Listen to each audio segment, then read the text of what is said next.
A'r adnod dwi wedi ddewis yw Jeremia, pennod 31, adnod 3.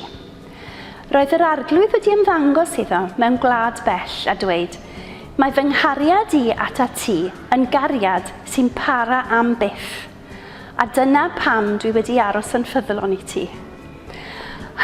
Mae'r adnod yma, mae wedi cyffwrdd â fi, achos fe ddes i'n Gristion pan o'n i'n ifanc, ond wedyn, rai blynyddoedd yn ôl, fe nes I fynd I gwlad bell, ddim yn llythrenol, ond fe nath Duw yn ei gariad nath e jyst tynnu fi nôl ato fe.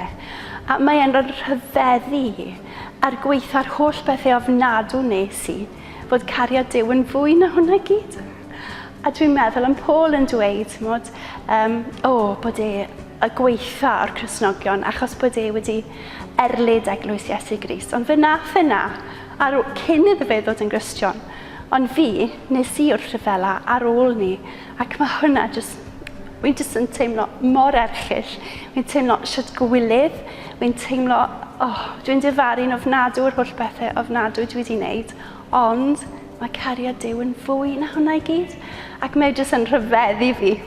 A dwi mor ddiolchgar o fe, achos fe ddath Iesu Grist i'r byd, nath e farw ar y groes I fi, fy mwyn I, iddo fe allu maddau I fi am yr hyn pethau ofnadw dwi wedi wneud. Nath Duw rhoi mhechod I ar Iesu Grist, ac fe nath e rithro ar Iesu Grist, fe nath e I gosbi fe am yr hyn wedi wneud, am yr peth mae e'n anhygoel, cariad eithafol Duw. Ac dwi mor ddiolchgar iddo fe, achos hebddo fe, dwi'n ddim byd. A dwi mor ymwybodol bod y cariad dwi'n gweld fan hyn yn wir. Ond dwi'n teimlo fe yn yng nghalon, a mae'r teimlad yna yn fwy ac yn well nag unrhyw beth all y byd I gynnig. Diolch iddo fe.